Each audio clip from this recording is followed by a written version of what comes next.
Our next guest has been called one of the most important writers of his generation. His debut novel, The Obedient Father, won several awards and loads of critical acclaim. And now he's back with his follow-up of Family Life, which is also receiving rave reviews. Akhil Sharma, welcome to Arise 360.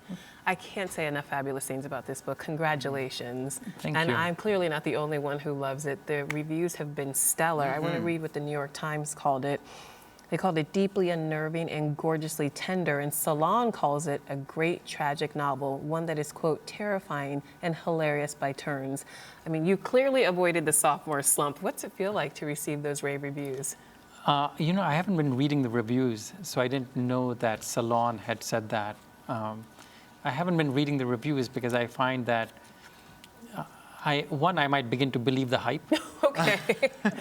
And two, there's this fear that I have. I'm very thin-skinned, and so if somebody says something negative, I'm going to hold on to the negative thing much more than the positive thing. That's human nature. Yeah. Well, it's been 14 years since your debut novel, The Obedient Father. I mean, it won a slew of awards, including the PEN Hemingway. But why did it take you more than a decade to write the follow-up? It's a very hard book. It's a book based on my family. I had an older brother who suffered a severe, really terrible accident. He dived into a swimming pool. He hit his head on the bottom of the pool, and because of oxygen deprivation, became brain damaged, terribly brain damaged. And it was just hard to write about this material. It was also hard to write about this material without it becoming too grim. Even when we're unhappy, there's all this joy around us and all this life around us. And it was hard for me to capture that. And it took a long time for me to be able to bring in that joyfulness. Writing is always an arduous process, and you've said that writing this novel was, quote, a horror. Truly, a horror. Really? Why was it so difficult? Was it because you were excavating all this pain and revisiting this tragic moment in your family's life? Partially that. Like, it was hard to remember all the things that had happened. Mostly if you're a mentally healthy person, you try to forget. Yes. You want to move on. Like, why linger with things that are not going to help you today? So it was horrible in that sense. And it was horrible because the book I was writing just wouldn't come together. And so mostly I felt like an idiot. I would write every day. I write with a stopwatch. Really? So, yeah, my goal is to write 5 hours every day. And so if a phone call comes, I stop it. If I check my email, I stop it. And to write and write and write. I wrote about 7,000 pages. And the book is about 200 pages. Wow. So about 35 novels to make this one. And so mostly I felt like just somebody who knew nothing, like a monkey whacking at a keyboard. That was my experience of it.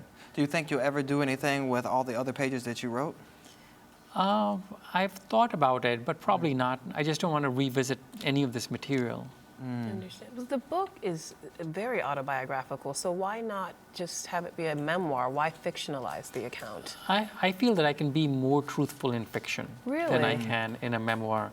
That's interesting because a number of writers have come under fire in recent years for fictionalizing their memoirs, and still they hold on to the memoir title category, but you decided not to do that. Why? If I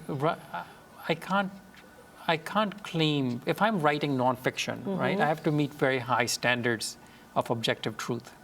So if I claim that somebody said this, I have to be certain that that person said it, and I couldn't recall what somebody had said 30 years ago. And so if I were to write it as a memoir, I wouldn't be able to use dialogue. I wouldn't be able to collapse time, combine many years into a single chapter. I wouldn't be able to combine characters. And then I would feel obligated to include things that were important, but which I find uninteresting. Got you. So for all these reasons, I felt that I could create a more powerful work by just writing fiction. Well, how do you think the overall tragedy of your brother actually affected and impacted the life and who you are today? I grew up basically as a caretaker, taking care of my brother, and then sort of acting as a peacemaker between my parents. And so my default, the role that I feel most comfortable in is that of sort of helping others, which I think is really, it's a great role. It's a great personality trait, unless if you're doing that to avoid other things. So I'm the sort of guy who is at a party and the host and hostess begin having a fight. I get involved and try to help them out. And I think, You're just the mediator. usually it's best to stay out of that sort of stuff. Right.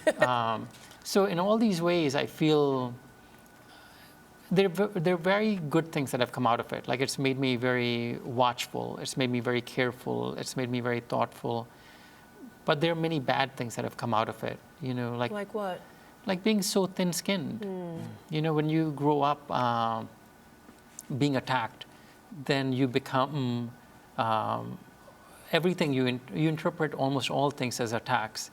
I went to do an interview at the New York Times with Pamela Paul, the New York Times book editor, and at the end of it, she was telling me how much she loved the book, and I smiled and thanked her. And my first thought was, I can lie too, because my expectation is that people will not say nice things to me, that I'm in danger.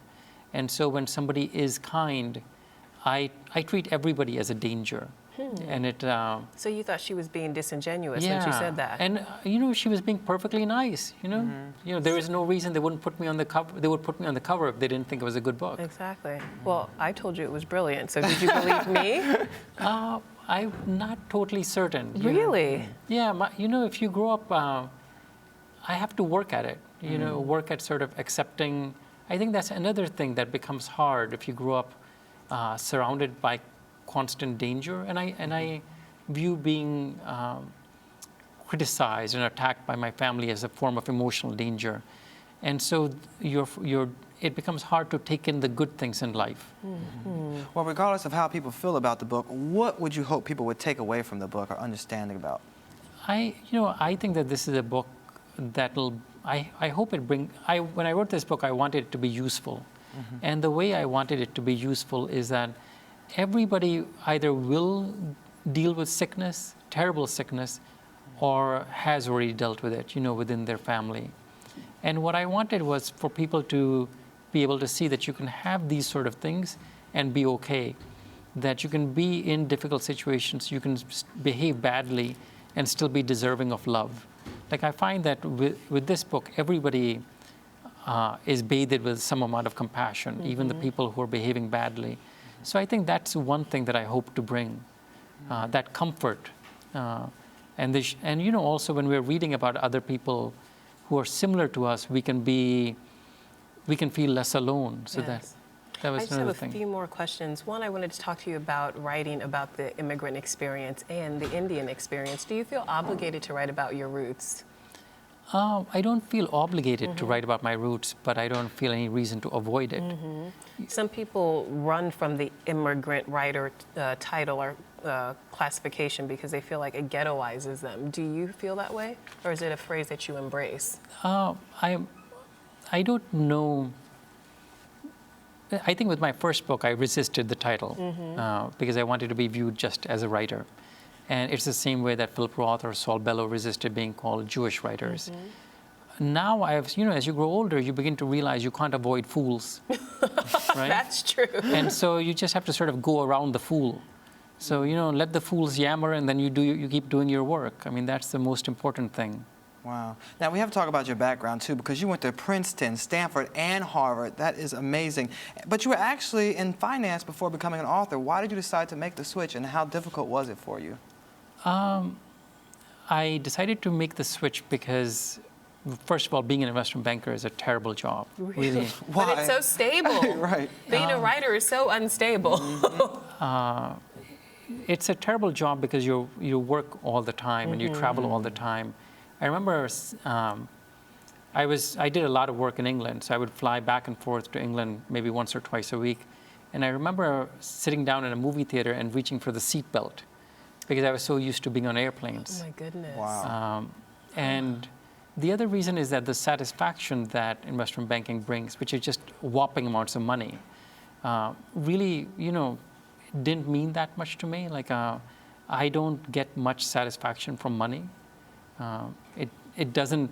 I would like to have money, but I don't really care that much about it. So leaving it, there was nothing really holding me and many things driving me away.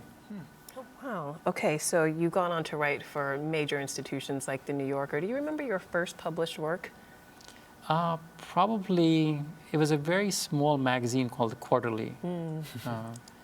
And I remember sending my story in and them accepting it and feeling that this was unbelievable, that somebody would be willing to print something I had written. Wow. And that was terrific. It's really a magical terrific. experience. Yeah. Okay, All so right. let's talk about your next novel. Yes. So the first one took 9 years to write, the second one 12. When shall we expect the third? I'm working on a collection of short stories. Okay. And that I hope to get done in a few years. But, you know, right now I don't feel like I have the strength inside me to try to attempt another novel. But I would like to, you know.